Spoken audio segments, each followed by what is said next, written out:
Guillermo se cruzó fuerte con un progre. Los medios. A veces te cita de a dos. Yo también lo cité de a dos porque estás vos. Así que a veces te cita de a dos, pero vos tenés un lugar más tranquilo. La otra te cita lo portal, te pone caras, hace cosas, te desordena. Se hablan entre ellos, como hace mucho tiempo que son amigos, ya se conocen los códigos. ¿Qué haces, Ernesto? Gracias por venir. Gracias por venir.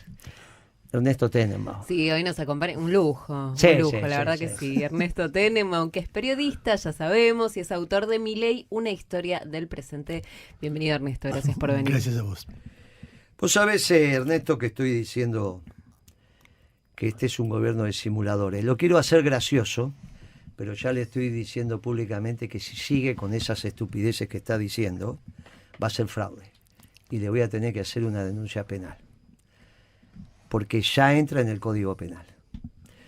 Y como entra en el Código Penal y está en juego el patrimonio de las familias y de las personas jurídicas, no voy a dormir tranquilo si lo digo. Pero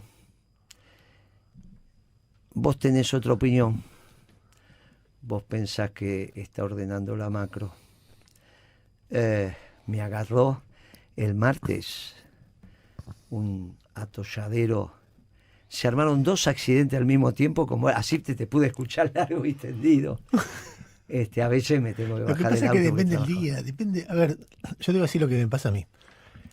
Yo trato de pensar, y cuando vos tratás de pensar, tenés tus herramientas, tu historia, tu ideología, que siempre son limitadas porque estás cubriendo un tema en tiempo real. Entonces, a veces es difícil entender, a veces ni yo entiendo lo que digo porque depende del día, digo cosas distintas. Yo tengo una formación que me dice, por experiencia, que los esquemas basados en el dólar barato terminan mal. Entonces, que el principal problema de la Argentina en los últimos años fue la escasez de dólares, y entonces lo que uno ve históricamente es que tarde o temprano el dólar, cuando está muy barato y cuando se devalúa en Brasil y se aprecia en Argentina y qué sé yo, primero genera una estructura que va destruyendo cosas porque es un incentivo a no producir. Y segundo, es un tema que es como que el dólar no está retrocediendo, sino que está tomando envión. Lo he visto 1000 veces. A veces duró más, a veces duró menos. En el momento en que dura, empieza un periodo de euforia. Entonces, el 2017, Macri parecía que se comió los Tenés chicos la cuadros. anécdota con tu papá. La del dólar, sí. ¿Viste que te escuché? Es cierto, es Contala, cierto. contala. No, que mi viejo empezó a morirse en marzo del 2018 y terminó de morirse en noviembre del 2018. En octubre del 2018, bueno, ese año fue el año en que vuela el dólar y revienta el gobierno de Macri. Sí, claro. Y entonces yo iba casi todos los días a La Plata a cuidarlo. Y viste, yo no sé si a vos te tocó ver morir a alguien. A mí me tocó ver morir seres vivos. Por ejemplo, no sé, mi perro, Batman, cada vez le interesaban menos cosas. De las cosas que le interesaban siempre. Por ejemplo, vos le tirabas una piedra, siempre iba. En el momento dejó de interesarle. Vos nada, lo que más le interesaba de todo era salir a pasear. Y ya al final, cuando le mostrabas la correa, salía, daba 4 pasos y no podía más y volvía. Y dice que, entonces con mi viejo yo iba hablando de distintas cosas. Entonces, por ejemplo, hablaba de fútbol. Boca, le interesaba. Yo soy estudiante, él era de Boca. Hablaba de sus nietos, le interesaban. Hablaba de el conflicto de Medio Oriente, le interesaba mucho. Hablaba de política. Siempre con mi viejo era, papá, ¿cómo andan vos, mamá? Bien, pero ¿viste qué? Y me hablaba de política. Y cada vez le interesaba menos y cada vez, bueno, faltando un mes para que muriera, la anteúltima charla. La última fue, ¿cuánto me queda? Y yo le dije, quédate tranquilo unos días, papá. Ah, bueno. La anteúltima, tratando de despertarlo, digo, papá, tengo un problema. ¿Qué? Era el momento que te acuerdas que había asumido Sanleri, se me dio un Sí, kilómetro. claro. El dólar estaba a 42. Yo compré $2000 a 42 y había bajado a 37. Sí, sí. Entonces le dije, papá, ¿cuál es el problema? Y con los ojos cerrados me mueve el mentón diciendo, ¿qué pasa? Entonces le digo, compré $2000 a 42 y está a 37. Entonces abrió un poquito un ojo, la última vez que vi un ojo abierto, levantó la mano y dijo, como, espera. Bueno, el dólar está a 1150 hoy. Es decir, en la Argentina, solamente en la Argentina puede pasar que un hijo y un padre, antes de que el padre muera, hable de eso. Y que el padre solo reaccione frente a ese planteo. Es muy buena. Ya la has contado y te la he escuchado y la verdad que es muy emotiva y está muy bien. Es la relación entre un padre y un hijo. Sobre todo, imagínate vos que sos de vos que tenés un hijo que te sale de estudiante. Pero ¿sabés por qué? No sé por qué. Porque yo nací en el 63. Sí. y en el 68 Estudiantes salió campeón del mundo. Sí. Y mi viejo me Siempre y yo fuiste soy- exitista, entonces. Totalmente. Entonces, Siempre fui realista. entonces Siempre. yo estaba en La Plata. No, pero en La Plata mi viejo me llevaba a los festejos. Primero la Libertadores, después, primero el campeonato local, después la Libertadores, después para un club como estudiante que hasta ese momento no había ganado nada muy importante. Era la locura en La Plata. Los perros iban con la camiseta, los autos pintados de rojo y blanco. Vos te debes de acordar. Sí, yo A la- soy de Racing. Pero bueno, me nosotros acuerdo. le ganamos a ustedes una Claro. final, yo la vi de grande esa final. Claro. El 3-0 después de haberle ganado 4-3 a Platense un partido antes. Y ahí despega el Estudiantes sube el día. Racing había salido campeón del Intercontinental. 66-67, campeón acá, y 67. Claro, y el 68 ganó Estudiantes. Claro. 16 de octubre del 68 en Old Trafford. Yo me acuerdo el momento que me hice estudiante, pues estaba con la señora que trabajaba en casa, que era de Estudiantes, en el lavadero que ya estaba planchando, escuchando, y el momento que hice estudiante campeón del mundo, salgo gritando, y mi viejo dice que le pedí permiso y me lo dio. Por eso tal vez mi hijo mayor es de Boca, porque es como fue una devolución de... Bueno, cuestión es que... ¿qué te iba a decir? No sé qué te Sí, iba a decir. no, estábamos hablando. No, de la entonces economía. volviendo a esto. Todos vimos 1000 veces cómo los regímenes bajados en claro el dólar por ingreso de capitales golondrinas, que es lo que está pasando ahora, termina como el orto, porque en algún momento se van, porque en algún momento empieza a faltar los dólares, porque en algún momento no lo consumimos. ¿Qué es lo que yo le valoro a Milei en esto? Que dentro, no es que este esquema a mí no me gusta, porque creo que este año hubo una transferencia de recursos enorme de los más pobres a los más ricos. Entonces vos ves los balances de las grandes compañías y revientan, los balances del mundo financiero y revientan, y los ingresos de la población y bajan. Entonces cuando yo veo eso y me parece que moralmente está mal. Y que hay que ser muy cruel para cargarte 1 millón de pibes y meterlos en la indigencia, porque vos confías en que tu teoría que después eso va a despegar cuando muchas veces no despegó.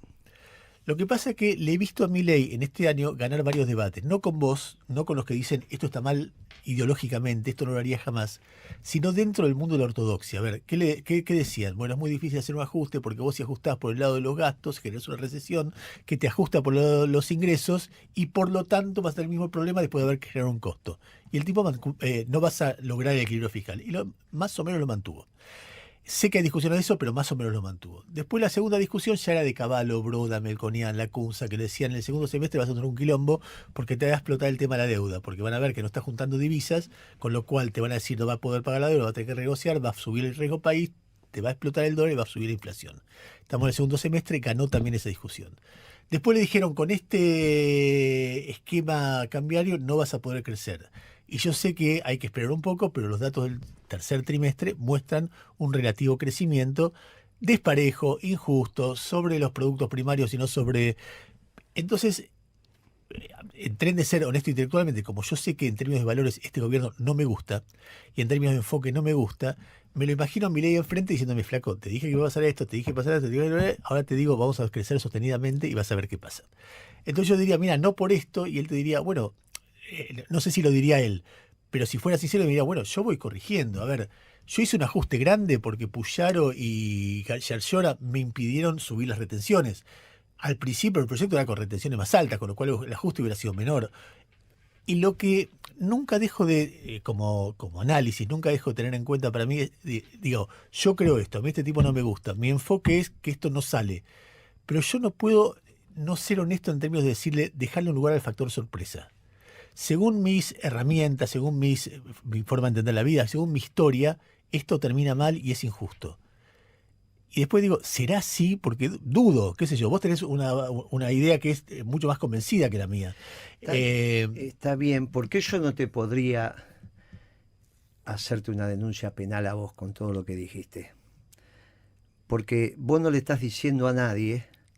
Invierta en esto. Apueste, claro. Vos decís, mire, es mi idea lo que yo digo. Entonces yo te digo, bueno, a ver. No, es mi duda, ni siquiera Bueno, es mi idea. no, pero es tu idea lo anterior. Después tu duda, pero vos no le estás diciendo a nadie, primero, tu canuto no lo vas a jugar, porque está tu familia, esto, aquello, y a tu esposa no la convence, y no le decís a nadie que la ponga. Entonces, bien. Ahora, si la pone y la pierde, ahí ya, en vez de simular, es fraude. A vos no te lo puedo hacer la denuncia, al gobierno sí. Claro, para hacer la denuncia yo tengo que decir, mire, simula un equilibrio fiscal, pero miente, porque no paga las deudas Y al no pagar se le incrementa la deuda. Bueno, demuéstrame que se incrementa la deuda. Sí, acá tiene, mire. Se incrementa la deuda. Decíamos que Macri era un endeudador serial y se endeudaba 36 mil millones de dólares por año y este ya lleva el triple. Entonces, podés decir un poquito más, un poquito menos, depende cómo evalúe, qué hace con los bonos del Banco Central, si son deudas o no son bonos, los que tiene el Banco Central. Bien, si ponés el Bopreal, que es con lo que pagaste, bueno, podés entrar en debate por el número final, pero no hay duda de que creció enormemente la deuda. Después dice, mire, dice que tiene reservas. Está mintiendo, tan negativa. Agarró el gobierno con 11 mil millones de dólares negativos, 10 mil, y ahora tiene 6 mil y va camino a 10 mil. Toda la reserva que él dice que tiene, se está gastando la reserva del pueblo. ¿Cómo las del pueblo? Sí, la del sector privado. Un loco el tipo este. Este tipo tiene hace un mes 34 mil millones de dólares depositados y le quedan 24 mil. ¿Cómo le quedan 24? Sí, tiene 9 mil y pico los bancos y tiene 14 mil el Banco Central. Y lo resto, y se lo gastó. ¿Cómo puede ser eso? Y son los datos de ellos. Lo que pasa es que yo te muestro los datos de ellos desde otro lugar. Ojo, que es mi obligación. Porque cuando el ministro le dice ponga la plata, es hora de invertir, y la pierden, tenemos un problema muy serio porque está destruyendo el valor de las compañías y va a seguir destruyendo. ¿Por qué destruye el valor de la compañía? Porque la compañía no vende. Y vos sabés que si compras un kiosco es por la cantidad de clientes que tiene todos los días, aparte del stock. Y si no tiene cliente, ¿cuánto vale ese kiosco? Comete vos los caramelos. Entonces no lo compro. Bueno, con eso le pasa en la inmensa mayoría. No, pero las empresas que tienen acciones, no, pero ese es el vector especulativo. ¿Qué significa eso? Que creció la acción de Loma Negra, pero nada, no se puede vender esa compañía. Y así un montón. Ah, claro, porque tiene su propia lógica. Y ahí le haces los gráficos de que tiene su propio microclima, su mundo, y que no tiene nada que ver con lo fundamental de la economía. Y con eso terminamos, no, porque cuando vos le decís, no, mire que en el sector externo hay un montón de cosas que no está pagando, Por ejemplo, los royalties, los dividendos. Hay un montón de cosas que se le arma un lío. Mire, esta corridita que está viendo ahora con el dólar, que en realidad ya está 1.200, en realidad es porque le están diciendo a algunos muchachos, mire, tengo que mandar dividendos. Hace mucho tiempo que no mando dividendos, pero no era que lo había solucionado y que no lo está solucionando. Y en realidad la construcción de esas estadísticas, donde la frutilla del postre es la inflación, no, ni miente, el INDEC no puede mentir, son muchas personas, toda esa estupidez que el INDEC miente es imposible. Ahora, si vos no actualizás la canasta, y la canasta es la del 2004, que se procesó en el 2007, todo el problema de nuestro gobierno es que se procesó la encuesta que se hizo en el 2004 y en el 2007. Esta canasta que hay ahora subestima la inflación porque lo que vos gastabas en tarifas estaba congelado en aquel momento, gastabas poquito y ahora no gastás poquito. Y si yo te digo que vos gastás poquito porque tu canasta es la que yo hice en el 2004, donde gastabas poquito de tarifas, no la que gastás ahora. Con lo que gastás ahora, macana, la inflación sería otro número. No miente el INDEC, es que no actualizaron la canasta. Ahora vos decís que... Ahora, todo eso te genera un combo donde yo te digo, mire, ¿a usted le parece que pueda andar bien un gobierno que hoy se endeuda a más del 12, casi el 13% en dólares anual? ¿Es lógico eso? ¿Qué pensaría usted de un gobierno que tiene casi 70% del PBI en deuda creciendo al 13% anual en dólares? Dice, no, ¿cómo se ven en deuda? Bueno, eso es lo que está pasando, pero hace un mes era muchísimo más. Por eso creció la deuda. ¿Y usted qué dice de eso? No, eso no puede caminar. Cualquier hombre de negocios... Ahora, si vos no se lo explicás, no se lo contás, y te dicen después los números, usted jódase por no mirarlo, porque usted me creyó mi discurso y no fue a buscar los números, eso lo tiene que resolver un juez. Por eso tenemos que... Si él sigue simulando esto que te hace decir a vos lo que dijiste, inexorablemente hay que hacerle una denuncia. Ahora, Guillermo, a ver, simplemente... Para saber, sí, para que sigamos la conversación. No, a ver, que haya tanta gente que esté invirtiendo, bancos, etcétera, que dice inviertan en Argentina. Ponga quita en Argentina. Los bonos. Sí, bonos. sí, no, los bonos se van a pagar. Los bonos, si todo lo hizo para pagar los bonos. Imagínate que yo llego a presidente y hago todo un negocio para que toda la economía para que la ferretería vendan más, que yo soy proveedor de ferretería. Eso es lo que hizo Caputo. Todo el sector privado está siendo destruido para que el papel del sector público, que son los que ellos tienen, no haya duda que se paga. El ajuste a los jubilados es para pagar los bonos. Ahora, ese negocio va. Déjame volver un cachito a la Y década. las acciones también en el Wall Street. Ahora, todo lo demás, en la economía también. Toda la economía la llevaron para eso. Bueno, sigamos a ver quiénes dicen inviertan, porque hasta ahora no. No es eso. A ver, comparemos con la década del 90. Dale. Hace un tiempo yo lo entrevisté a Cavallo después de mucho tiempo. Fue gracioso porque Cavallo, cuando entra al estudio, me dice: estuviste 20 años buscando esta nota. Y yo no le dije que sí, que es verdad que estuve 20 años, pero 20 años me pasé buscando muchas notas, no solamente la de él, porque uno ve los imposibles. Y Cavallo estaba muy enojado por lo que yo había dicho de él cuando era ministro y sobre todo cuando había caído. Como con muchos periodistas que, bueno, lo que pasó, pasó. Entonces yo lo entrevisto y yo quería entrevistarlo, fue antes que ganara Milei, sobre el futuro, no sobre el pasado, y él volvía al pasado todo el tiempo, se ve que era algo que le quemaba. Entonces, cuando él cuenta el pasado, cuenta todo, que la culpa es todo de los otros. La culpa en todo caso es de Menem, la culpa era de Alfonsín y Duhalde, que conspiraron contra él, la culpa es todo. Entonces cuando termina la nota le digo: mire, Mingo, tal vez usted tenga razón, pero usted tuvo un rol tan importante que es muy poco creíble que en un momento nos diga: che, yo la pifié en esto. ¿Y en qué la pifié, por ejemplo? No sé, yo no soy un especialista, pero tal vez el dólar estaba muy atrasado y lo sostuvieron mucho tiempo y tendría que haber flotado en algún momento. Entonces me dice: bueno, eso tendría que haber pasado en 95, 96, pero lo que pasa es que a mí me echaron. Y yo, cuando se revisa la década del 90, uno ve que otros países con las mismas políticas se aterrizaron más suave, y que si ese proceso de crecimiento de 2, 3 años que se dan al 9% anual, 92, 93, 94, en algún momento, en lugar de mantener el dólar barato, se hubiera soltado un poco, tal vez el aterrizaje no hubiera sido el que hubo cuando se soltó brutalmente en el 2001.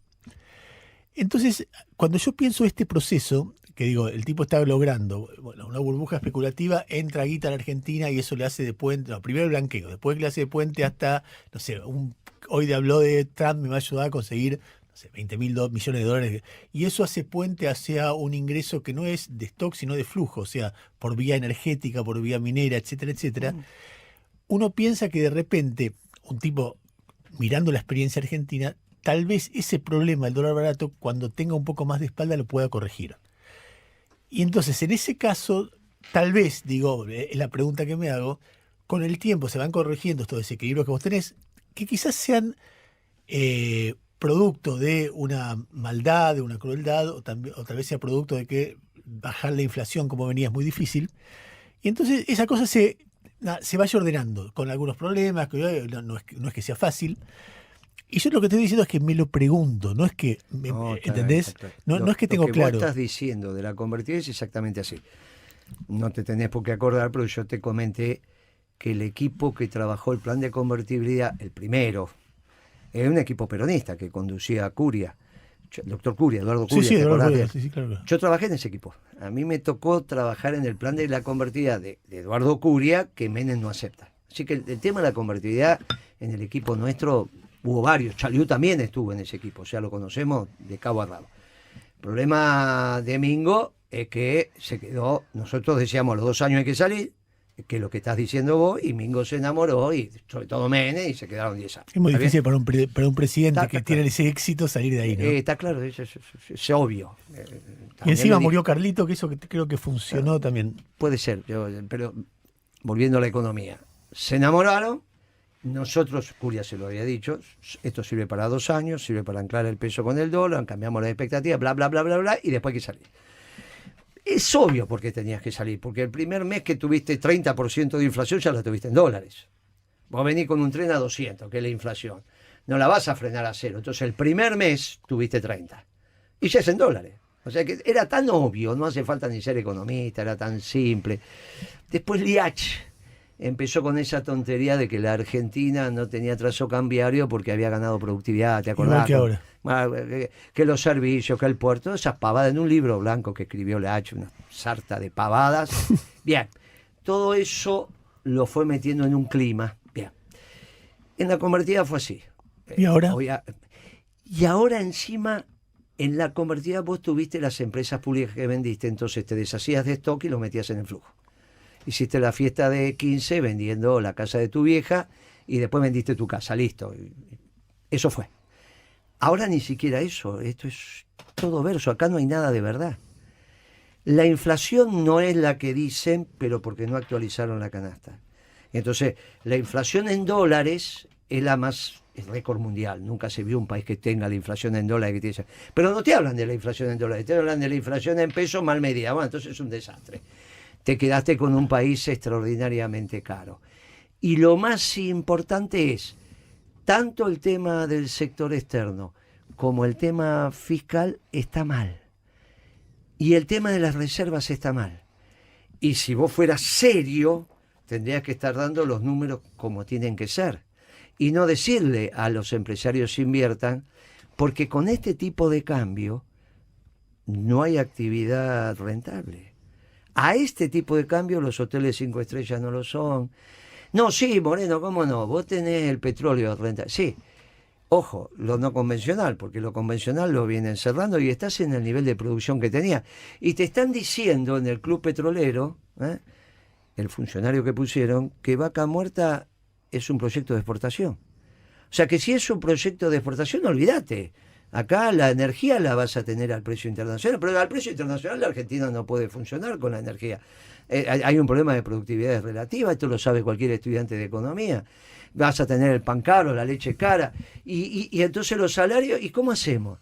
No hay actividades rentables. Bueno, muy bien, tenemos este tema con la energía, este tema con la minería, este tema con la zona núcleo de la Pampa Húmeda. Le dije el otro día a Dacle, che, Dacle, hay un negocio que vos conocés muy bien, la soja. ¿Hoy es rentable hacer soja con tierra alquilada en la zona núcleo de la Pampa Húmeda? No. Bueno, listo, se terminó el debate. Si vos no podés, ¿qué es la zona núcleo? ¿Y cómo fundamentado su apoyo al gobierno? Bueno, ese es otro debate que empieza porque ustedes son un desastre, que eso no importa. Si la soja no es rentable, eso le preguntas a Araque, si la soja no es rentable, vos no te olvides que ese fue el chiquito que inventó el dólar soja. Vos fijate la perversión de esto. El tipo es presidente de una compañía que te da insumos, te da semillas y te da insumos, tanto para matar como para que crezca, fertilizante como agroquímico, y te cobra con la producción. Estaba lleno de soja, inventó la devaluación para la soja. ¿A vos te parece que Lula, con el lío que tiene ahora, haría una devaluación para el café? ¿O para el azúcar? No. Dice, no, Lula, ¿qué estás haciendo? Los ecuatorianos, con el lío que tienen, ¿harían una devaluación para la banana y los camarones? No, no existe eso. La Argentina hizo, auspiciado por Aracle y comprado por un gobierno que eran todos abogados y que de esto sabían poquito y nada, el dólar soja. Vos imaginate cuando se estudie en el mundo. Ahora, vos decís, ¿por qué llegó Milei? Entre otras cosas, por el dólar soja. ¿Cómo va a haber una economía que devalúe para un producto? O para 4 productos después. Bueno, todas estas estupideces la hizo el gobierno anterior. Ahora, esa es la razón por la cual llegó Milei. ¿Cómo hace Milei?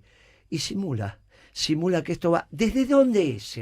A que, ojo, porque esta historia del subjetivismo y que la realidad no existe y es la que percibís, en el límite te pone en cuestión el derecho, porque yo te puedo decir, vos mataste a aquel, vos decís, yo no maté nada, eso es tu percepción.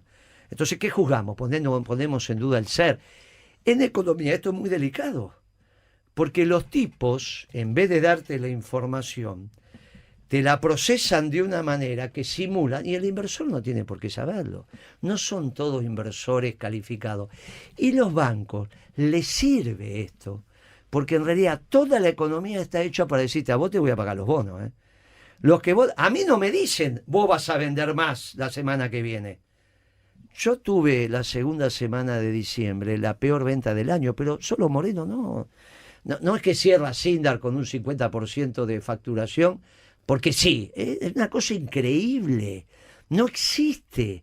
El mercado de clavos y alambre en la Argentina es de Asindar y tiene la tecnología que tiene. No puede vender la mitad. Solo puede vender la mitad si no hay movimiento. Entonces, si no vende Asindar, ¿cómo va a vender la distribuidora de Moreno en la ferretería? Pero no se vende en clavo y alambre porque cambió la... No, muchacho, no. Es este loco. Este loco que hizo pedazo la construcción, pedazo la industria, pedazo el turismo, pedazo la industria de medicamentos, pedazo... Todo hizo pedazo. Lo único que no hizo pedazo es la energía no convencional, la minería que vamos a durar de acá 3, 4, 5 años, y en la zona núcleo de la Pampa Húmeda si está cerca del puerto. Y ahora si sos dueño de la tierra, pero claro, si sos dueño de la tierra y solo el dueño de la tierra es el que la puede plantar, vas a tener todos los productores con un tremendo problema. Se termina la renta extraordinaria de la tierra más productiva, producto del tipo de cambio que te ha puesto ex profeso. Con una locura que el tipo dice, miren lo que recaudo en dólares, ese récord, porque los jubilados están en récords en dólares. Claro, también están en récord en dólares, el litro de leche, el pan, Todo. el viaje. Bueno, entonces el poder adquisitivo.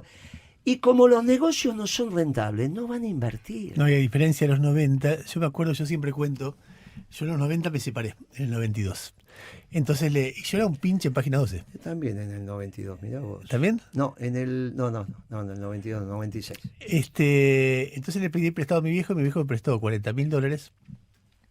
Mira, te voy a contar, mi vieja decía que yo no hice división de bienes, sino que le indemnicé. Bueno, lo que corresponde a un varón. Ta. Casi peronistas hacemos eso. Exacto. Es el cepillo de dientes y te vas. Exacto. Y, ¿cómo se llama? Y yo calculaba que el departamento donde estaba, que nos lo habían regalado los padres de los dos, valía algo así como $60.000. Entonces mi ex mujer me Dentro de dijo... dos ambientes, está perfecto. Sí, era una casa chorizo en San Telmo. Y me dice, le dio a mi mujer $40.000 pensando que valía 60.000 y en realidad valía 45. O sea, me quedé con nada. Entonces, compré un departamento en Billinghurst y Soler, que todavía lo tengo, y le digo a mi viejo, mira, vale $45.000, pagame 40.000. Y si en 3 años no te lo devuelvo, 4 años, devuelvo, lo vendo y te lo devuelvo. Y alquilo, qué sé yo.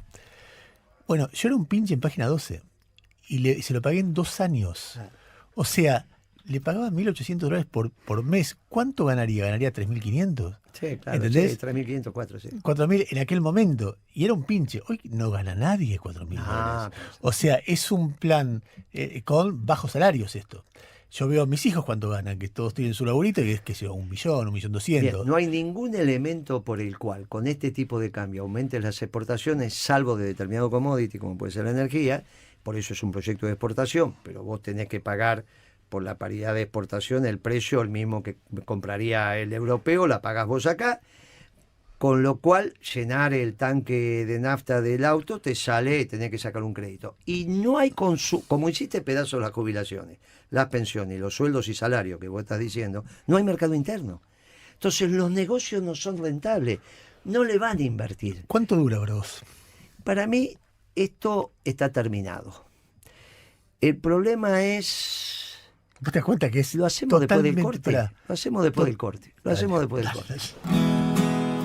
Leer, te queremos escuchar. Por acá dicen, Guille, qué gran invitado Ernesto, es un gusto escucharlo. Silvia de la Paternal. Por acá también dicen, desde Nueva Zelanda, te mando un abrazo enorme y muchas fuerzas. Gracias por mantener viva la llama del peronismo, Nahuel, principios y valores internacional. Sigan mandando sus mensajes al 11 50 05 0710. La pregunta era, ¿cuándo se va? Y razonemos juntos. ¿Cuándo Hitler perdió la guerra? ¿Cuando entró en la Unión Soviética o cuando los rusos entraron a Berlín? Objetivamente, cuando los rusos entraron a Berlín, porque ahí se objetiva la derrota. Ahora, en el proceso, cuando él fracasa en la invasión. Sí, y Pearl Harbor también, ¿no? Bueno, claro, porque ahí se juntan con los dos. Pero estamos hablando de la relación Hitler y los soviéticos. Pero está bien lo que vos decís, obviamente, cuando se junta Stalin con Roosevelt, eso estaba cantado. Ahora, ¿esto está terminado? Sí. Se objetiva su derrota el día que se vaya. Se va a objetivar porque se deprime, se va a objetivar porque, qué sé yo, no va a pasar la inmortalidad y termina entonces no come más. No lo sé. Un juicio político, no lo sé. Lo que sí sé es que está terminado de la misma manera que sabíamos que la convertida dura 2 años, de la misma manera que dijimos el 8 de diciembre del 17, del 2017, en Infobae, con 2 colegas, Chaliú y Carboneto, hicimos un artículo donde dijimos, Macri, que acababa de ganar las elecciones de medio término, esto está terminado. Se objetivó el año siguiente, cuando vos acabas de contarse al pero nosotros lo dijimos, esto está terminado. Bueno, Alberto Fernández empezó muerto, eso es una tontería pensar que la dupla Alberto Guzmán, más Cristina de atrás abancándolo, podía llegar a algún lado, no llegó a ningún lado. Cabeza socialdemócrata en la economía iberoamericana no funciona. Esto está mal formulado, está muy mal formulado, porque en el momento que vos pegás una mega devaluación y después pones un Colwyn Peck y la inflación te iba a seguir, porque esa mega devaluación ya te iba a comer el 2%, en enero te comía el 2%. Ahora, no puede pasar que haya la corrección que no se hizo una Muy bien, convertibilidad. pero el problema es si lo que no haces significa empresas que te van a cerrar y que ya entonces las tenés muertas. La destrucción de valor se da en una guerra, y bueno, tenés que empezar de vuelta, o cuando estas bestias hacen esto. Porque cuando vos me digas esto se corrija, bueno, muy bien, ¿cuántos kioscos cerraron por falta de consumo? ¿Cuántos taxis ya no van a ver? ¿Vos te acordás que en la taxi cuando estaba lleno de taxis la ciudad de Buenos Aires valía $50.000, $60.000 la licencia? Bueno, hoy no hay taxi porque no son rentables y ya no tenés pasajeros. Y entonces, ¿y cuántas ferreterías van a haber cerrado? ¿Cuánto valor se destruyó? ¿Cuánto capital desapareció? Hiciste pedazo la economía, claro que se va a revertir. En algún momento, como bien vos sabés, esto va a explotar. ¿Por qué? Es la pregunta. ¿Por qué hay que esperar ese momento? Si la política está no para levantar los muertos, sino evitar que se mueran. Entonces, ante la destrucción de valor que va a haber en la Argentina, ¿por qué es necesario? No es que vos decís vendo poquito, aguanto, en realidad como fideos, 15 días no me voy a morir y al día 16 empiezo a comer carne. Llega un momento en que no comes. Las empresas que no van a aguantar, es lo que empieza a pasar ahora, empiezan a cerrar. Asindar, ¿cuánto vale Asindar hoy? Cuando la compró el indio que se los compró a los Acevedo, pagó determinados millones de dólares. ¿Quién le daría hoy $1 millón? Nada. ¿Sabe cuánto vale chatarra? Ahora, ¿sabés lo que significa hacer chatarra? Yo lo viví eso. Santa Rosa era una acería pequeña, hacía aceros especiales. En la época de Martínez de Oz no servía para la industria de la defensa, o al menos la mayoría. Y entonces dijeron, bueno, listo, ¿quién la compró? Asindar. ¿Por qué precio? El de la chatarra. La cortó todo e hizo acero. La metió dentro del horno y se terminó. Ahora, los muchachos que trabajaban en Santa Rosa y esos aceros especiales que hicieron, no lo hicimos más. Un día junté a la gente y dije, vamos a hacer resortes importados. Che, muchachos, hagamos resortes, que finalmente vino Asindar y dijo, hacemos los resortes, pero me tienen que comprar tanta tonelada de acero, porque son los que tengo que fabricar, no puedo fabricar menos. Se miraron los muchachos que hacen resortes y no podemos. No, cómprenle el Estado. ¿A vos te parece que yo voy a comprar acero para que después no es ridículo? Ahora, los resortes son con acero importado, porque no tenemos Santa Rosa. Se podía haber evitado, y se podía haber evitado con otra política. Entonces, esto es lo que uno está preservando, intenta con la política, el discurso y con elementos técnicos, preservar la mayor cantidad de empresas en marcha, aunque sea languideciendo, porque si vos la encontrás en marcha, es mucho más fácil. Esto sirve, este programa, para organizar el peronismo, y va a tener esto, lo suelen escuchar entre 14 y 20.000 personas. El récord la tengo con Chiche con 40.000, pero entre 14, 15, 20, en eso vamos a estar.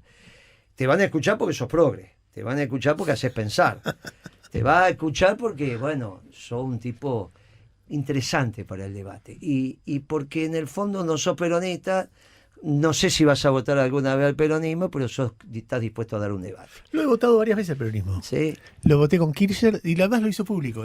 Sí. Lo voté con Kirchner porque no me gustaba después de la década del 90. ¿Y con Cristina? Con Cristina nunca. Ah. Pero espera, lo voté con Kirchner porque me irritaba mucho que el balotaje fuera Menem López Murphy. Y cuando vi que eso podía pasar, yo hubiera votado en aquella elección primero a Carrió y después a Kirchner si hubiera estado seguro que llegaba al balotaje. Pero como no estaba seguro con el crecimiento de López Murphy, dije no. Incluso el último programa de periodistas que hicimos, los últimos dos antes de la elección, el tono era el programa oculto de López Murphy.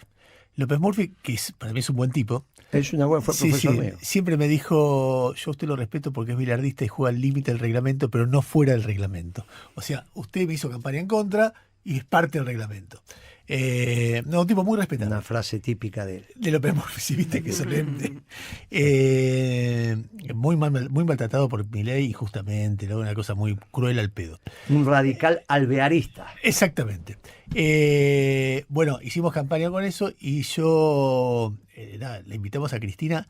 La única vez que yo hablé con Cristina, la última vez que hablé con Cristina, fue en el último programa antes de la elección. Y Cristina vino y le hicimos un reportaje para que se luciera, porque yo estaba muy preocupado después de la década del 90 con ese balotaje. Y me preguntó en ese momento Matías Martín a quién votaba y yo dije a Kirchner. Después, ahora voté a Massa y también dije, hubiera votado a Patricia Burri también, para mí era cualquiera contra Milei. Yo era muy escéptico respecto de Massa, pero si vos me decís desde muy pibe, entre el antiperonismo y el peronismo, yo prefiero el peronismo. Okay. Ahora, el kirchnerismo fue muy rompepelotas con el periodismo, entonces era muy difícil mantener ese equilibrio, porque no había manera de que acepten que uno podía pensar distinto. Eso te lo puedo tomar. Vos sabés que en la confrontación con Papel Prensa, Kirchner se sumó, pero no estaba. Yo soy un actor principal de eso. Sí, me acuerdo. No estaba convencido. Es al revés. No estaba convencido sobre el tema Papel Prensa. Y después hay decisiones que se tomaron, como en la 125, que Kirchner decía, déjense. Y eso decía. se metió. Pero bancó al final. Porque es un varón peronista.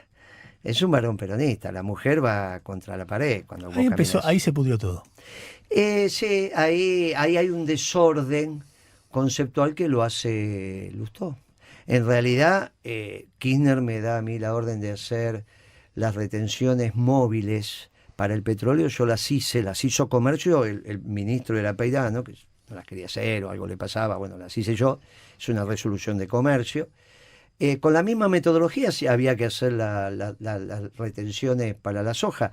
El que viene con la historia, inventa de que esto es lo que quiere el sector, porque si no venía el monocultivo y todas esas pavadas, es el Lustó, que termina mintiendo en la mesa presidencial, que es el único lugar donde no se puede mentir, porque ahí van las decisiones del país. ¿Puedo hacer una pregunta? Sí, claro, te toca. Cuando vos empezaste a ser un protagonista importante, yo estaba en Radio Mitre. ¿En radio? En Radio Mitre. Sí. Y pedí un off con vos y me llama un día tu secretaria y me dice, lo espera la Secretaría de Comercio a las 4 de la mañana. No, pero... Y yo dije, ni loco que a las 4 de la mañana. ¿Qué voy a...? Sí, porque era la hora que entraba. Eso es al principio de la gestión. Después viniste con el otro. No, yo no vine. El otro fue solo y me lo contó. Me contó que tenías una pared donde había una nota de Grondona, creo. Grondona, Mario. Mariano. No, vinieron los dos, pero no te ¿Sí? aflijas. Vinieron los dos vinieron. Sí, Bueno, porque aparte fue a través de Beraja. Beraja lo llama a Kirchner, y porque Kirchner me lo dice. Mire, llamó Beraja diciendo que usted es antisemita. Y no puede ser por historia, no son estupideces de la colectividad. Bueno, tiene que recibirle a vos, a los hermanitos, le decíamos los hermanitos señoriales, ¿viste? Como las camitas señoriales. Así lo decían. Sí. Recibe a los hermanitos. Y vinieron los dos, pero aparte, no te digo, acuerdo. vienen mis secretarias, tenía 3, porque No te creo, que no me acuerdo. Sí, bueno, que no te acuerdes es otra historia. Y además cuando vos llamaste, yo entraba a las 4 de la mañana y era un buen momento porque después no tenía más tiempo.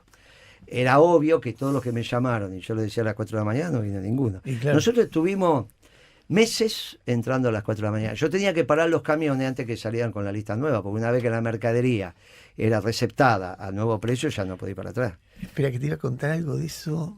La mayoría que me atendieron eran los muchachos de seguridad. La primera vez que yo escuché de vos fue de Marcelo, y te voy a decir por qué. Porque yo vi una reunión con Alberto Fernández y aparece Kirchner. Y Kirchner me dice, te voy a dar una primicia. Esto debe haber sido agosto del 2003, recién había asumido. Te voy a dar una primicia. Y se venía la primera vuelta en la ciudad de Buenos Aires entre Ibarra y Macri. Kirchner apoyaba a Ibarra, bueno, no a Macri. Sí. Entonces Kirchner me dice, te voy a dar una primicia y yo te garantizo que es cierta y que va a pasar, pero cuando vos la des, no va a haber confirmación. Pero no la vas a poder no dar porque soy el presidente y te aseguro que es cierta. Entonces yo le digo, ¿y por qué no va a haber confirmación? La vamos a hacer en noviembre, pero inmediatamente va a haber un ministro que diga que es verdad y otro ministro que diga que no es verdad. Pero yo te garantizo, y soy la mejor fuente posible, que la vamos a hacer y cree mi palabra. La primicia era la primera estatización de Kirchner, que era esta estatización de Correo, claro, que era una primicia muy oportuna porque instalaba el tema del Correo antes de la elección entre Macri y Ibarra. Y entonces yo le digo, bueno, pero ¿cómo yo sé toda la información que hay? Porque el que entiende esto es Sloto. Yo se lo digo a Sloto y arreglo ustedes. Entonces, Alberto Fernández me llama y me dice, decirle a Sloto que lo va a recibir un señor Guillermo Moreno. Entonces, Sloto va a hablar con vos y vos estás con alguien de prensa, y vos le vas contando el plan para tomar el correo si se resistían, con ingreso, no sé si de las policías o el ejército, esto me cuenta el Loto, ¿eh? Y entonces, que vos le decías al de prensa, puedo contarlo, ¿no? Pues si no, no lo cuento. Eso me cuenta Marcelo. Y vos le planteás todo el esquema. Entonces, esa noche, bueno, Marcelo viene y dice, che, van a estatizar, listo, es una primicia internacional, la primera estatización después de la guerra de los 90, de la kilómetro de los 90. Entonces, y ahí me cuenta de vos. Y entonces, bueno. El Loto sí vino a comunicaciones, claro. Claro, entonces Marcelo ahí, bueno, ahí lo anunciamos con todo. Y el que estaba de prensa era el Corcho, Escosimarro. Claro. Lo conocés, Escosimarro. ¿Cómo lo voy a conocer? Y bueno, por eso. El primer programa de televisión que hice yo, en realidad lo hizo el Loto y me invitó a mí, gracias a él. Porque en realidad el Corcho lo trae a Escosimarro. A mí nadie me informa nada. El Corcho viene con Marcelo. Que a su vez era familiar de mi nuera. Exactamente. La vuelta de la vida. Se casó con mi hijo, que me dio dos nietos. Por eso lo de ser antisemita era una estupidez de que no tiene ni pie ni cabeza. Pero volviendo al tema. En todo ese periodo, ¿aceptás alguna cagada que te mataste? En comunicaciones. No, en todo el periodo que fuiste funcionario hasta que te fuiste a la de Italia. Pero sí, claro. A ver. Pero cómo no, sí, pero yo te lo he contado, nos faltó aceite. ¿Sabes? El aceite, harina y nos faltó azúcar. Cuando a vos te faltaba en la Argentina aceite, azúcar y harina, venía el golpe. ¿Y por qué faltó? Porque me equivoqué. ¿Y en qué? Y me equivoqué en que no estuviera abastecido el mercado. Allá había muerto Kirchner, ¿eh? Los muchachos lo ¿Era una hicieron. cuestión de precios? ¿O No. Los muchachos jugaron, tensionaron, pensaron en algún momento. De un lado estaba Blaquier, el azúcar. En aceite estaban las cerealeras, pero fundamentalmente de Vicentín, que esto me lo contó el mono después, el que murió, digamos, ¿no? Y en la harina era Cargill y Lago Marcina. Se pusieron de acuerdo, muerto Kirchner, y el desorden que había, de poder, a ver si podían modificar alguna de las cosas que estábamos. Nosotros los teníamos con los productos masivos, con una rentabilidad ajustada. Se la liberábamos en selectivos y en premium. Pero necesita, porque si no se me deteriora el salario de los trabajadores, que es lo que pasó ahora. Entonces te cae el mercado interno y ya no crece más. El objetivo nuestro era crecer a tasa china todo el tiempo que pudiéramos. Me lo hicieron faltar y yo me entero tarde. Me entero como 3-4 días tarde. Viene Pimpi y me cuenta que era la subsecretaria del Consumo, y me cuenta, y yo, pero ¿y esto cuándo empezó a pasar? Bla, bla. Hago las llamadas, pero justo no estaba Cristina y yo tenía que salir muy duro y no estaba y no tenía manera de hablar porque fue una reunión que había del G20, que yo del otro lado del mundo, y era difícil conectarse. No. La cuestión es que tardé como 12 horas o 18 horas en comunicarme con ella. Pero yo ya había tomado la decisión de actuar, porque yo ya empecé a hacer las averiguaciones, era miércoles, jueves, el viernes ya estaba todo terminado, estaba un día bárbaro, y decido actuar. Y ahí recién me puedo comunicar con Cristina cuando me dijo actúe, ¿por qué tardó tanto? Le digo, bueno, porque actúe, y en 12 horas se solucionó. Pero esa semana fue complejo, la gente mayor, te lo digo por caso personal, mi mamá, yo fui a tomar mate con mi mamá, como hacía vos, por ahí paraba 15 minutos, tomaba mate, mi vieja siempre tomaba mate, estaba con el mate al lado, y me dijo, llorando, hay que ver a tu vieja, yo, pero viene el golpe y te vas a tener que ir, y que bla, bla, bla. ¿Qué golpe? Sí, falta yerba. ¿Cómo que falta? Sí, mandé a la chica a hacer las compras y no hay yerba. Y ahí, más lo que me había dicho Pimpi, más... Bueno, ahí volví hecho una furia a la oficina. ¿Y qué pensás de los quilombos históricos en la relación entre el peronismo y los empresarios? Cuando Cristina faltó hacer política. Cuando yo me di cuenta. Pero no solamente en la eso época de Cristina, en la época de Perón también. ¿Por qué los época... empresarios son antiperonistas si el peronismo es productivo? No son antiperonistas. El problema es que no quieren... A mí me pararon en el gobierno de Alberto una cosa extraordinaria. Me dice, si hay un gobierno peronista, ¿por qué no ganó plata? Y yo le digo, ¿vos lo votaste? No, pero yo sé que iba a ganar plata y ahora no gano plata. La próxima vez tenés que votar. Y entonces, los empresarios ahora están tomando conciencia. ¿Sabés dónde hice un acto hace 10 días? En Campana. Al lado mío estaba el secretario general de la UOM de Campana. ¿Vos pensás que eso se puede hacer si Roca no lo autoriza? ¿Y sabe el discurso del dirigente sindical cuál fue? Si China va a vender acero en la Argentina, no, ustedes pierden el trabajo. Me importa nada, Roca, me importa mi trabajo. Fue una ovación, la gente lloraba, lo aplaudieron, yo también, y después hablé yo. El trabajo conmueve y los empresarios se dan cuenta que este pibe, que es un desastre, se queda con su capital, pero no porque lo quiere utilizar, no es que te compro la empresa, es rentable y me la quedo yo por mal, no hacen lo de Macera. ¿Está bien? Que tenía un amante, mata al marido para quedarse con la... No. McCormack, este la ¿no? funde. Marta McCormack. Este la funde. Y cuando la fundís, tenemos un problema muy serio porque perdemos el aparato productivo. La pregunta que nos quedó, y esto ya para abril, si querés volver, pero el programa sigue, es por qué los progres lo están apoyando. No es raro que Grabois diga que este está haciendo las cosas bien. No dice eso. Lo dijo el otro día, lo escuché yo, tranquilo. No me des miedo, lo dijo. Hizo el equilibrio macro, bla, bla, bla. Y que Álvarez Sagís diga, pero si todos queremos el combustible a 1.25 de dólar, ¿quién no lo quiere? Álvarez Sagís, acá estoy con tu amigo. No te va a poder defender porque el programa se terminó. Pero él cada vez que yo hablo de esto me dice, es mi amigo. Y yo lo valoro. Claro, y lo valoro porque lo decís. Pero es rara esa declaración. ¿Con quién hicimos este programa? Uy, con un montón de personas. En la locución, Brenda. Si bancás a Guillermo Moreno, suscribite, dale like y deja tu opinión en la caja de comentarios.